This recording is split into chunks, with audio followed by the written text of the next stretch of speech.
Bienvenidos al conversatorio Vanguardias en Colombia, a cargo de J. Mario Arbeláez y Laura Rubio León.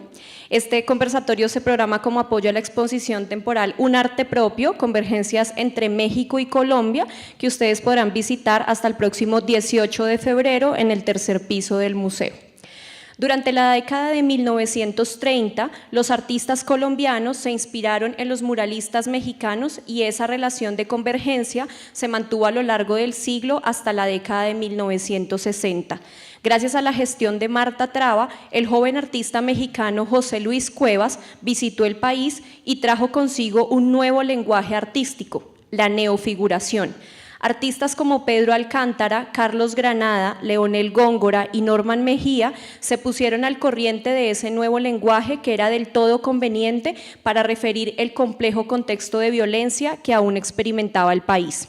Para conversar respecto al modo en que el cuerpo transgredido fue representado en la pintura y la literatura, J. Mario Arbeláez hablará del nadaísmo y su forma de asumir la poesía como herramienta de combate y de defensa, y de la relación de ese movimiento con la revista mexicana El Corno Emplumado, en la que tuvo sus primeras apariciones José Luis Cuevas. A esta voz se unirá Laura Rubio León, quien presentará uno de los capítulos de su investigación sobre el nadaísmo, en el que se referirá al modo en que los jóvenes artistas, que en aquel tiempo se hacían llamar nadaístas, desarrollaron un lenguaje neofigurativo. J. Mario Arbeláez es miembro fundador del nadaísmo en 1958, que después de 60 años persiste. Se ha considerado que ese movimiento fue la tardía irrupción de la vanguardia en la literatura colombiana y por extensión en el arte. Organizó, junto con el pintor Pedro Alcántara y el novelista Elmo Valencia, los festivales de arte de vanguardia entre 1965 y 1968. Dirigió el magazine literario Esquirla. En 1970 viajó a Bogotá a escribir El Libro Rojo de Rojas, denunciando el fraude electoral de la época. Ingresó en la publicidad, ganó el Premio Nacional de Poesía de la Oveja Negra en 1980 y actualmente es columnista por más de 25 años de El Tiempo y El País. Laura Rubio León es profesional en estudios literarios con maestría en Historia del Arte, que durante los últimos años se ha dedicado a la revisión de archivos públicos y privados para investigar el nadaísmo como fenómeno cultural y social en Colombia. Asimismo, se ha desempeñado como investigadora del Museo Nacional, docente universitaria y colaboradora frecuente del periódico Arteria. Bienvenidos. Gracias.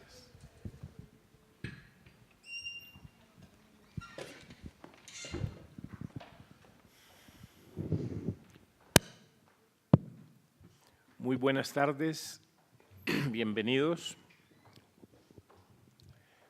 Estaban escuchando una perorata política que correspondía a la toma de la emisora nacional el 9 de abril de 1948 por parte de algunos estamentos revolucionarios, y quien llevaba la palabra era el poeta Jorge Zalamea y Jorge Gaitán Durán, que fueron quienes tomaron la emisora para impulsar al pueblo a la insurrección. Se tomó ese fragmento pues, de ese episodio nacional tan luctuoso y tan violento de la época, porque Gonzalo Arango, en sus memorias y siempre en sus escritos, hizo relación de que el nadaísmo no hubiera existido de no haberse sucedido el asesinato del líder liberal Jorge Eliezer Gaitán. Esa era la razón de ese abrebocas. Agradecemos a la Biblioteca Luis Ángel Arango la invitación de partir y a charlar sobre el movimiento que el año pasado cumplió 60 años de existencia. Fue fundado en 1958 por Gonzalo Arango en Medellín. Muy pronto se tomó también Cali, fueron como las dos bases operativas, y también se esparció por todo el país. Laura Rubio, desde hace unos 3 años, si no más, está empeñada en hacer una investigación profunda acerca de las manifestaciones artísticas, literarias, plásticas, musicales del movimiento y muy particularmente sobre los años 60. También haciendo énfasis en la parte pictórica, con los principales representantes del nadaísmo en la pintura, como han sido Pedro Alcántara, Norman Mejía, Álvaro Barrios, pues sin desconocer por lo menos otros 10 integrantes que trabajaron esa disciplina. Tengo una pequeña conferencia al respecto. Igualmente, Laura tiene para presentar ante ustedes uno de los capítulos del libro que ha elaborado, en principio en forma de tesis, pero le ha dado un poquito más de calibre a través de las investigaciones que ha hecho y cómo lo ha ido compaginando y ampliando. Y posteriormente tendremos la oportunidad de conversar con ustedes, escuchar sus comentarios y sus inquietudes. Comienzo con mi tema, que se desprende de una pregunta que me hicieron, pues no sé si muy ingeniosa o burletera,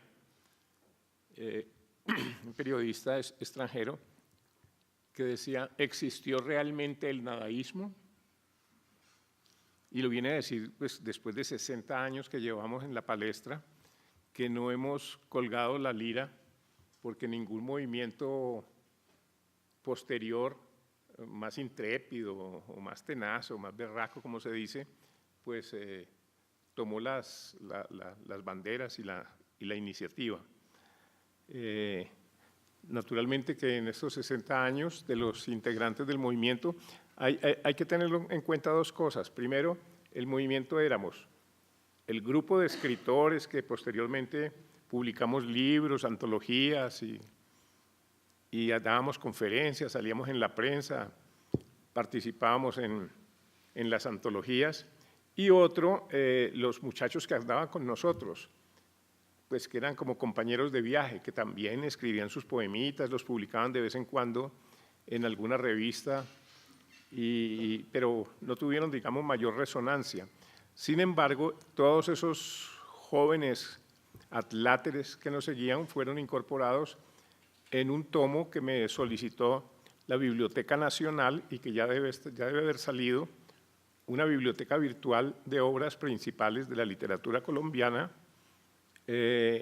Alcancé a rescatar 60 poetas, se llama 60 poetas nadaístas de los últimos días. Eso por ese lado. Y por otro lado, cosa que también nos llena de satisfacción,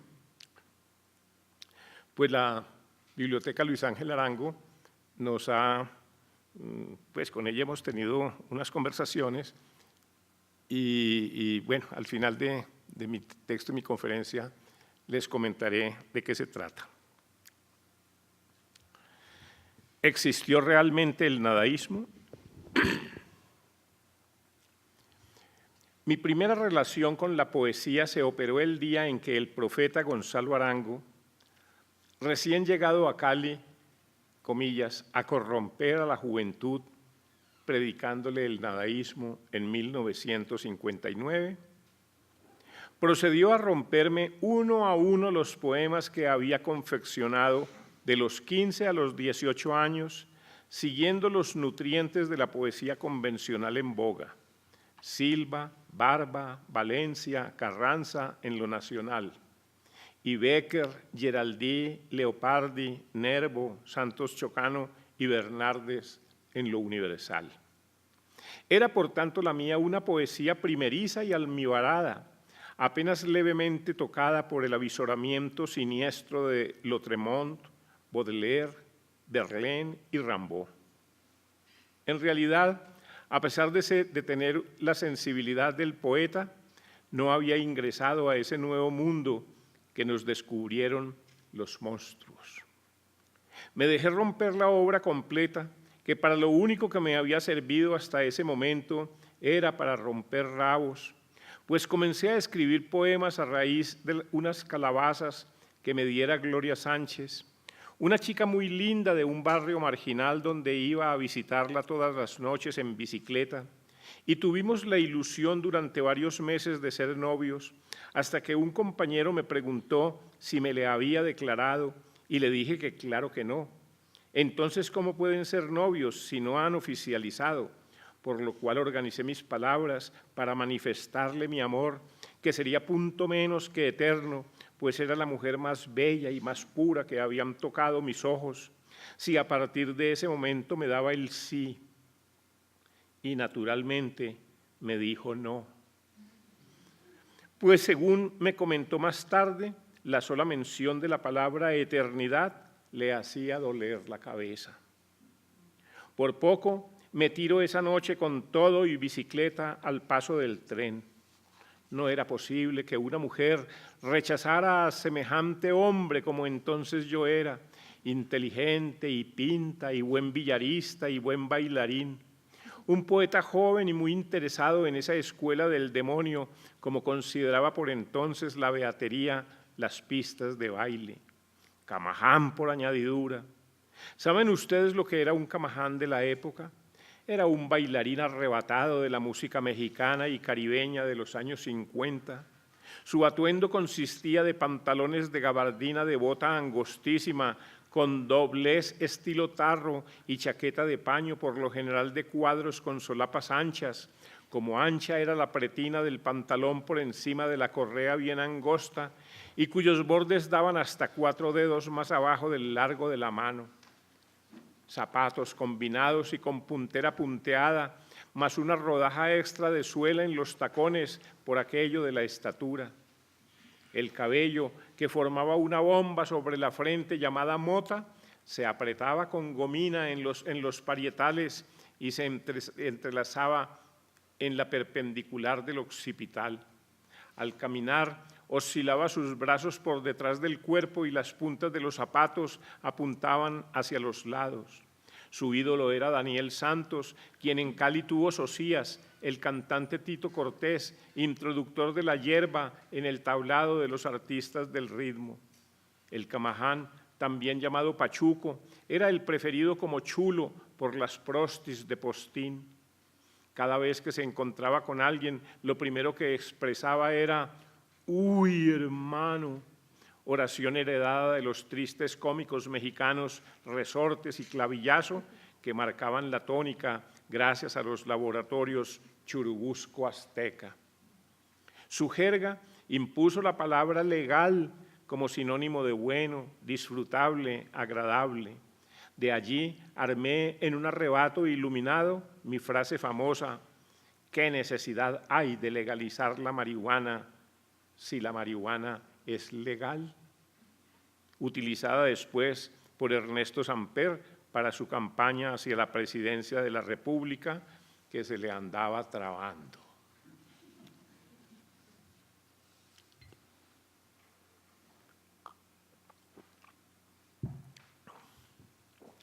Comencé hablando de calabazas poéticas y terminé en la política.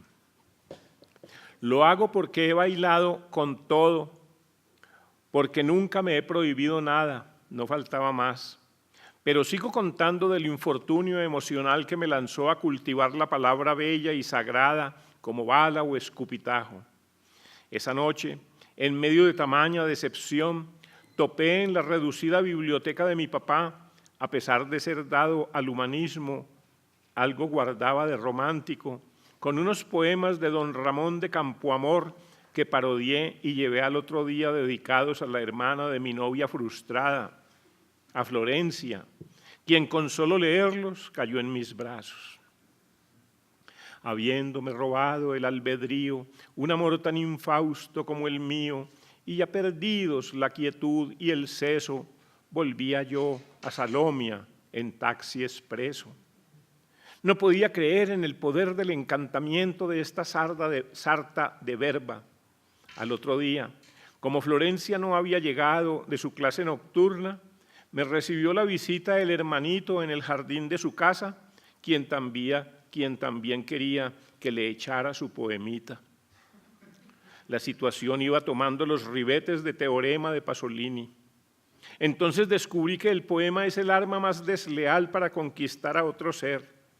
Escribir un poema a una persona es hacerle perder todas sus defensas, peor que el SIDA. Se te entrega indefectiblemente, así el poema sea malo. De modo pues que atenté contra el libre albedrío, escribiendo a diestra y siniestra textos inescrupulosos, con un resultado 90% efectivo. Esos fueron los presuntos poemas que me rompió el profeta a la vista de la muda, a la vista de la absorta caravana de jóvenes aspirantes a ser parte del movimiento más negativamente luminoso en la época más oscura del planeta. Al otro día apareció en mi casa, mi padre orgulloso le franqueó la puerta y entrándose a mi cuarto de bachiller reprobado, expurgó mis fatídicas influencias, incluso las que creía insertas en la modernidad. Prácticamente fue a dar a la basura mi precaria biblioteca. Adiós, don Vicente Aleixandre, con su amorío destructivo. Adiós, Luis Vidales, a quien tomaba por vanguardista con sus musarañas. Adiós, Pablo Neruda, con sus jodas elementales. Adiós, Rubén Darío, con su querida de París, y hasta luego las obras completas de Vargas Vila y la colección de selecciones. Me puso en cambio a Apollinaire, a Artaud, a Mayakovsky, a Tzara, a Marinetti, a Peret, a Ginsberg, al Fernando González de Viaje a Pie, al Van Gogh de Cartas a Teo, y el tomo de Marcel Raymond de Baudelaire al surrealismo. Me dijo que la poesía era un arma cargada, que era el único instrumento válido para cambiar el rostro del mundo, pero sin ni siquiera utilizarla para la queja o la denuncia. Incluso mientras más abstracta fuera la formulación, tendría más poder de disociación e igniscencia. Enseguida nos fuimos a tomar un aguardiente a la zona de tolerancia que quedaba precisamente a la vuelta de la casa. Papá dijo que nos caería más tarde. Todavía lo estamos esperando. El hombre nace bueno, pero la sociedad lo va haciendo nadaísta. El espectáculo de mi infancia fueron los cadáveres de liberales en las esquinas, acribillados por las balas de los carros fantasma conducidos por los pájaros, asesinos a órdenes del gobierno conservador. A mi padre y a mi tío Jorge Giraldo los buscaban para hacerles tragar sus corbatas rojas. La muerte de Gaitán, según Gonzalo Arango, fue un detonante para su rebeldía. El nadaísmo, a pesar de su aparente consistencia gaseosa, nacía como una manifestación de repudio al desangre y a la injusticia. Ya don Manuel Marulanda Vélez andaba descampando en el monte mientras le bombardeaban sus puercos y sus gallinas. 4 años después fundaría las FARC, segundo movimiento en importancia contra el orden establecido. Pero la violencia no se aplicaba solamente en lo político. También había una violencia académica que nos imponía como modelos literarios a seguir esperpentos como La María de Jorge Isaacs o la literatura costumbrista de don Tomás Carrasquilla, y la influencia del clero en el comportamiento de las familias era catastrófica. A son de defender la moral y el statu quo que hundían a la familia en el rebaño de la sumisión ante los atropellos de la clase dominante, sin ninguna posibilidad de liberación siquiera de la libido, pues era pecado mortal fornicar por fuera del matrimonio. Así se forjaban generaciones de tarados que marchaban como robots hacia la extrema unción. Me hice nadaísta porque encontré en el nadaísmo mi bandera, mi patria, mi religión. Acababa de perder el bachillerato en el Santa Librada y nada tenía para ofrecerme el futuro. Todos los panes del sacrificio que había demandado mi educación secundaria se habían perdido.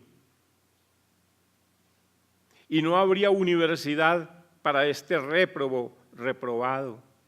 Sin embargo, a pesar de que el nadaísmo generaba unánime rechazo, cuando no la repugnancia sincera de los padres de familia, papá se sintió orgulloso de que yo ingresara a la horda de Gonzalo, que para él era el personaje más grande que había de Colombia después de Vargas Vila y el indio Uribe.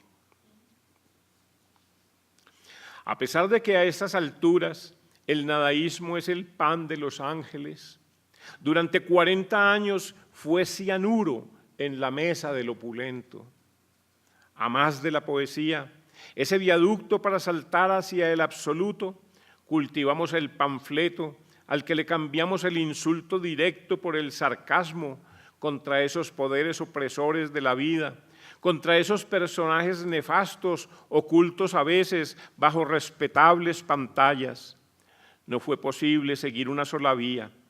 Al andar de mano de la juventud y acogidos a la vanguardia, saltamos del rock and roll al gogó y yeyé, a la canción protesta, al rock y al rock pesado y al rock ácido, a la metálica, al break dance, los que llegamos a él antes de que nos alcanzara el reumatismo. Como en pintura, brincábamos del abstracto que exaltamos con Marta Traba al pop art, al op art, al arte monstruoso, al hiperrealismo y a las transvanguardias, terminando en Botero, al que tanto detesta José Luis Cuevas, pero quien fuera condiscípulo de bachillerato de nuestro profeta en la Universidad de Antioquia.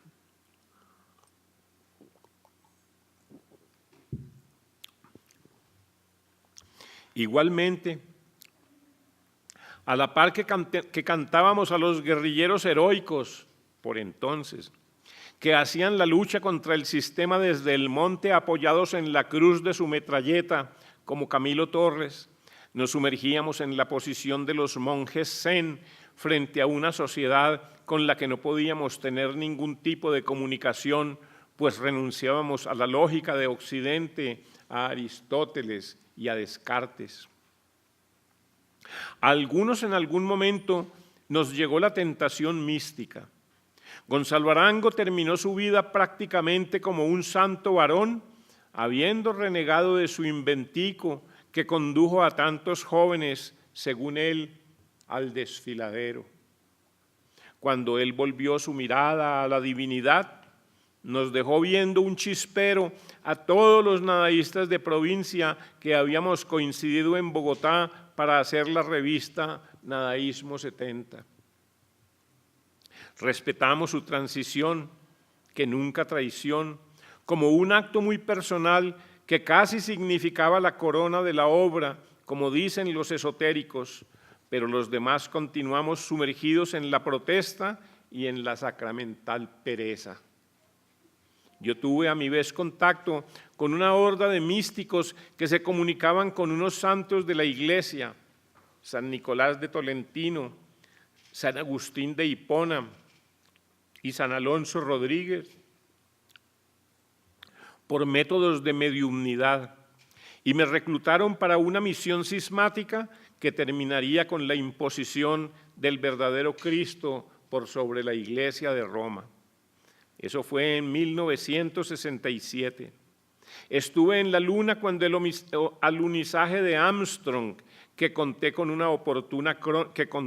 una oportuna crónica, recibí dictados acerca de temas de mi absoluto desconocimiento para conferencias en cenáculos de seminarios.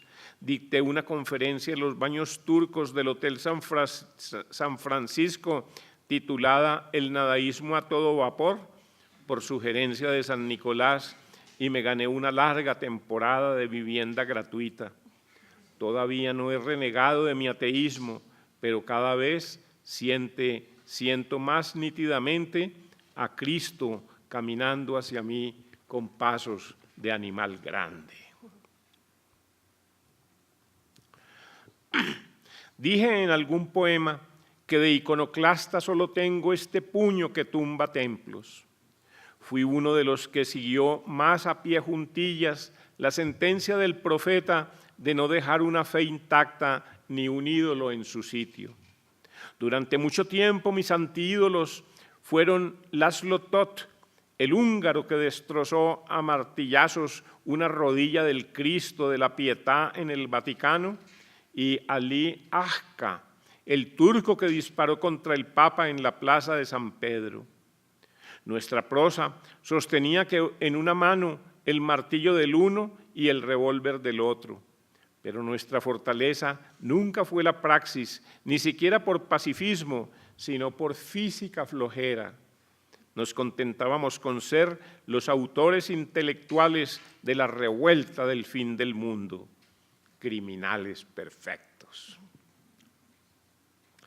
Para 1980 se había acabado el hipismo, bajo cuyas toldas escampamos algunos nadaístas que veíamos en esa irrupción el cumplimiento de nuestros vaticinios generacionales, la impetuosa presencia en los escenarios mundiales de la juventud, su irrefrenable resistencia pacífica que fue determinante para acabar con la guerra de Vietnam, el reverdecimiento de las doctrinas orientales, especialmente el budismo y el brahmanismo, la entronización del consumo de marihuana como ritual, la práctica desembosada del amor libre en comunas al aire libre, la fusión indiscriminada de todas las clases sociales, de todas las nacionalidades alrededor de un hongo o de una pastilla de LSD para emprender el gran viaje del conocimiento.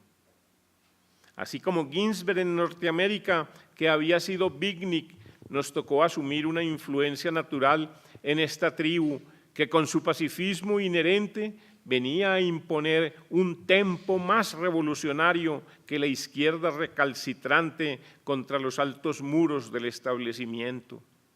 Su consigna de combate fue el no combate, pero que más embate que el no al consumismo.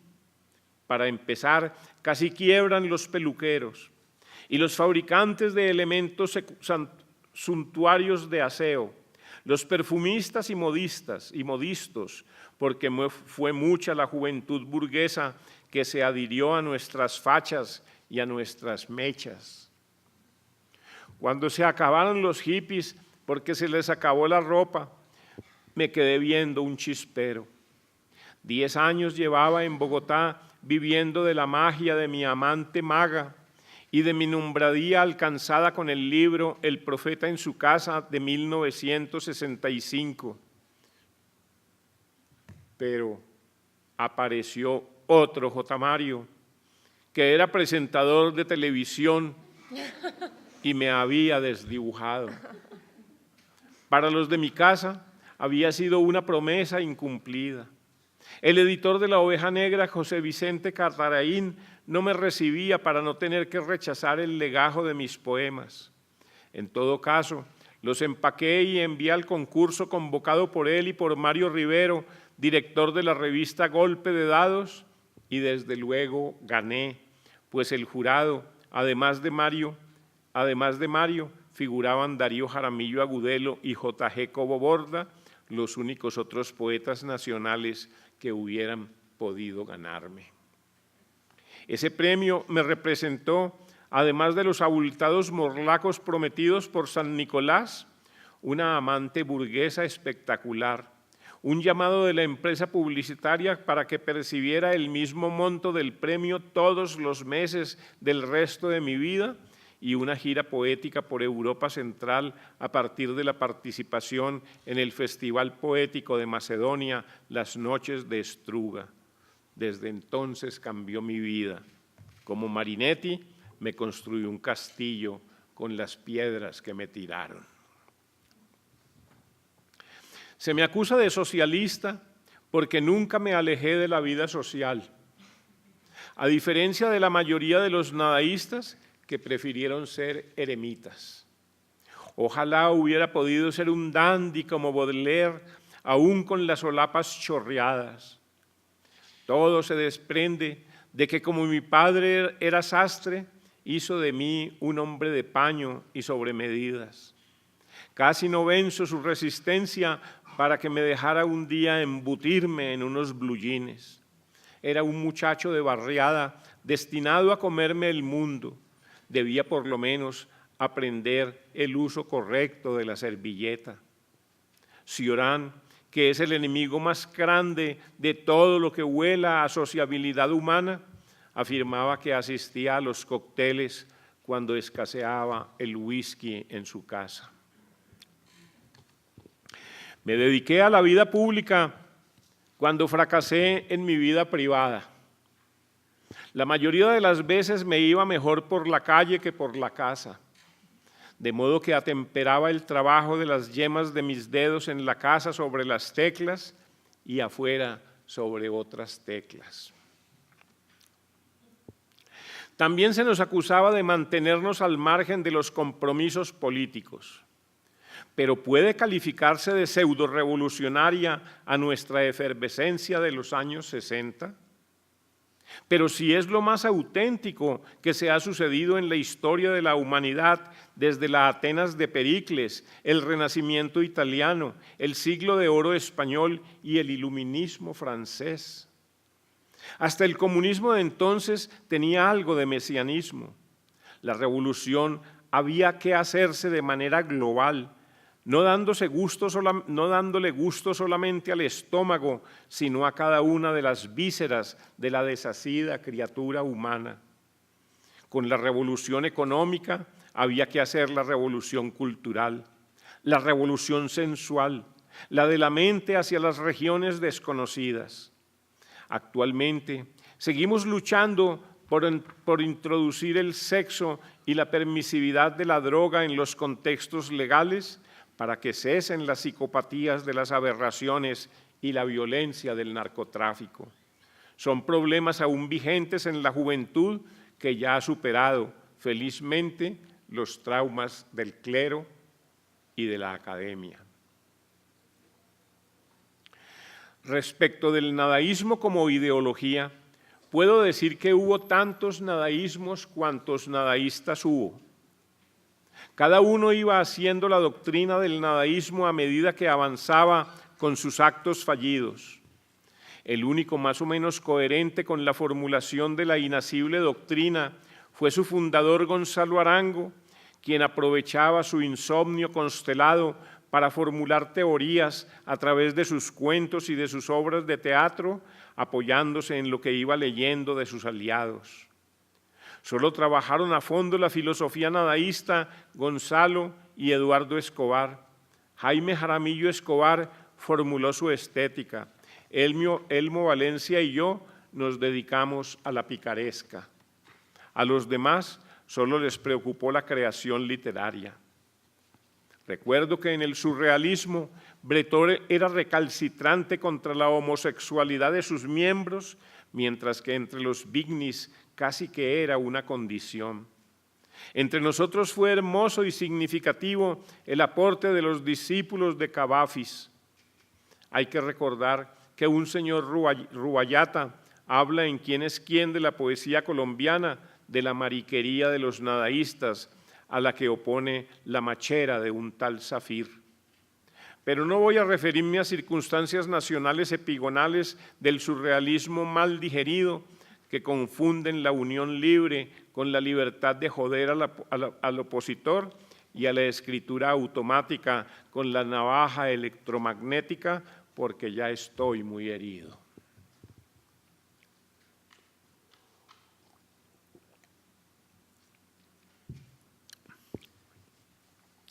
Si hablamos de que el movimiento comenzó en América con la alaraca, habría que reconocer que primero fue el huevo de los beatniks y después la gallina de los huevos de oro del nadaísmo. Pero conocimos la obra de Kerouac cuando ya andábamos en el camino y la de Ginsberg cuando estábamos afónicos de aullar.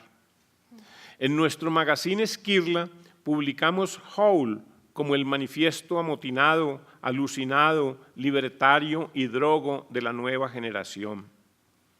Elmo Valencia compartió con Ginsberg en La Habana como jurados del Premio Casa de las Américas en el 65, cuando a este último lo expulsaron a Praga porque, según las malas lenguas, declaró que quería acostarse con el Che Guevara.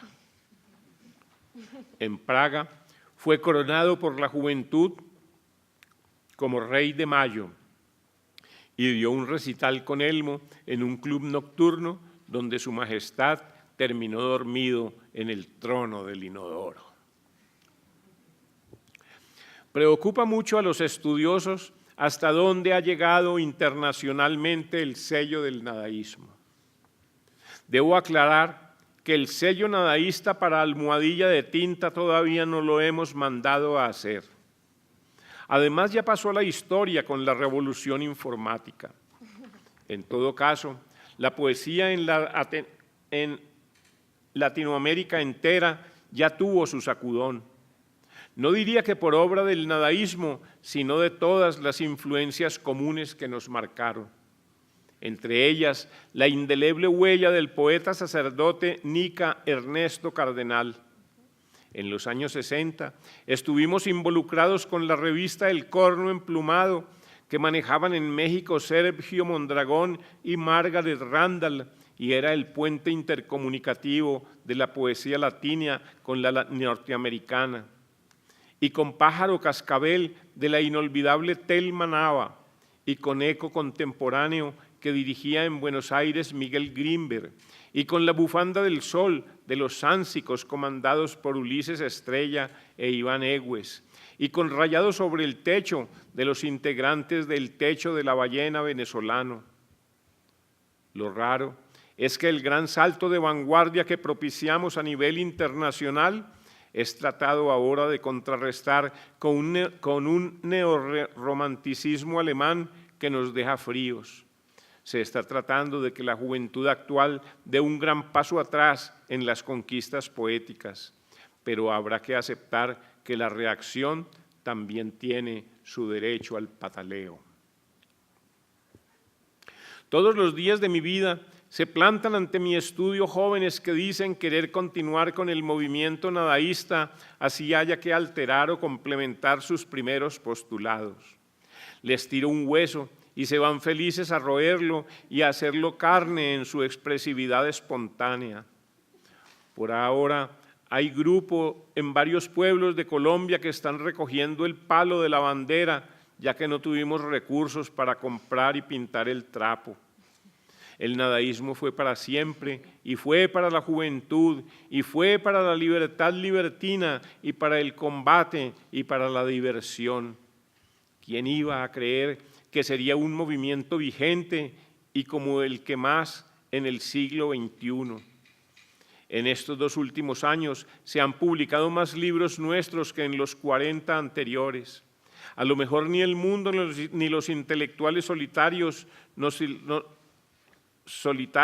solidarios están para la elaboración de la poesía en pandilla como logramos hacerlo.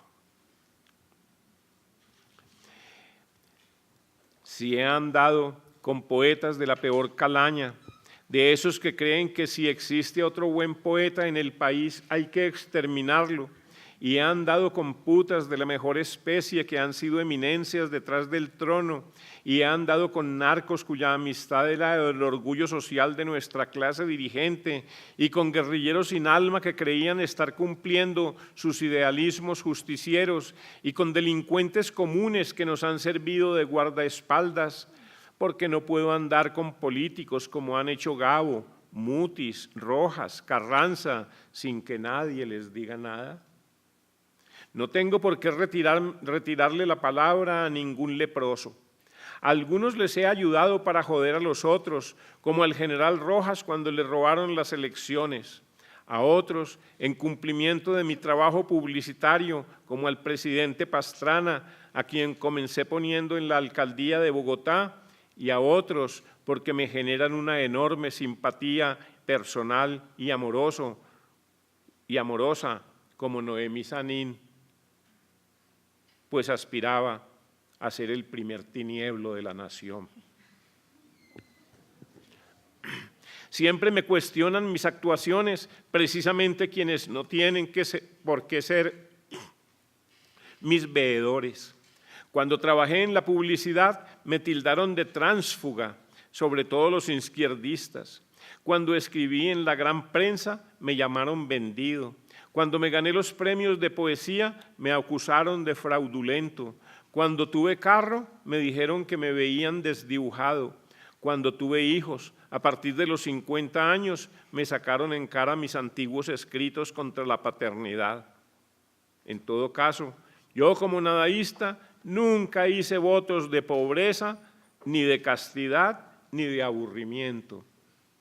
La poesía me permite comportarme como me dé la puerca gana, aún con mis errores políticos, como los tuvieron Whitman con la democracia, Pound con el fascismo, Neruda y Cardenal con el comunismo, Mutis con la monarquía, Ginsberg y Ferlinghetti con el hipismo, sin que ello le reste grandeza a su poesía.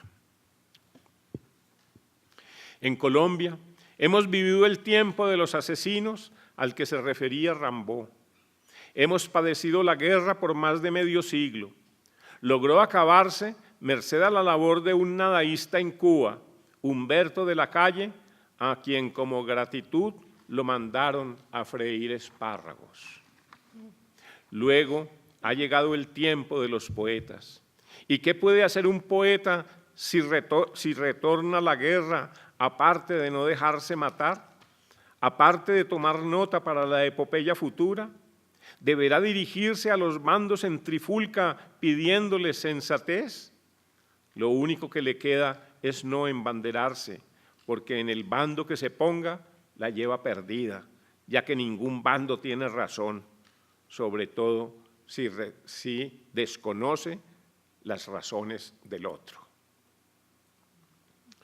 Para continuar con nuestra dialéctica zen frente a las preguntas formales del racionalismo cartesiano, que fue lo primero que echamos al tarro, luego de contar todas nuestras aventuras sucedidas en 60 años que muchos consideran mentiras, declaro que el nadaísmo nunca existió, que fue un invento de nuestros enemigos para desacreditarnos y salir de nosotros.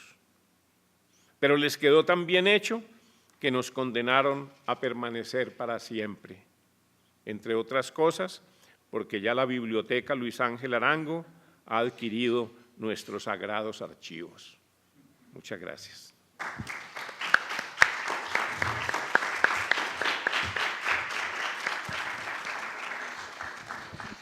Laura Rubio, tienes la palabra. Muchas gracias, J. Mario. Bueno,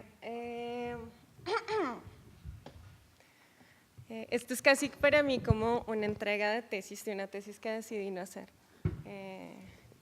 por ser un poco nadaísta como estos señores que admiro. Perdón, acá. Y entonces, pues yo me voy a parar porque cuando yo estoy nerviosa me muevo, y como para que haya un poco de performance, como la que hacían ustedes cuando hacían sus actos nadaístas. Entonces, porque estoy nerviosa, entonces toca relajarse un poco. Les voy a contar un poco de dónde surge este trabajo.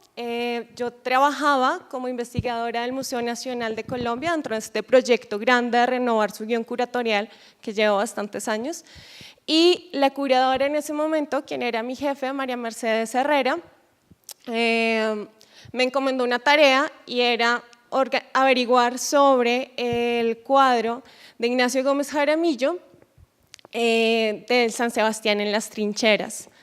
Y estaba al lado de, se hablaba como del contexto de Gustavo Rojas Pinilla, y yo no entendía muy bien cuál era la relación entre las dos cosas. Entonces luego vi como en el sistema de información que tiene el Museo Nacional, y allí Cristina Lleras, la curadora que había estado antes, había hecho como un registro junto con su equipo de investigación donde se evidenciaba un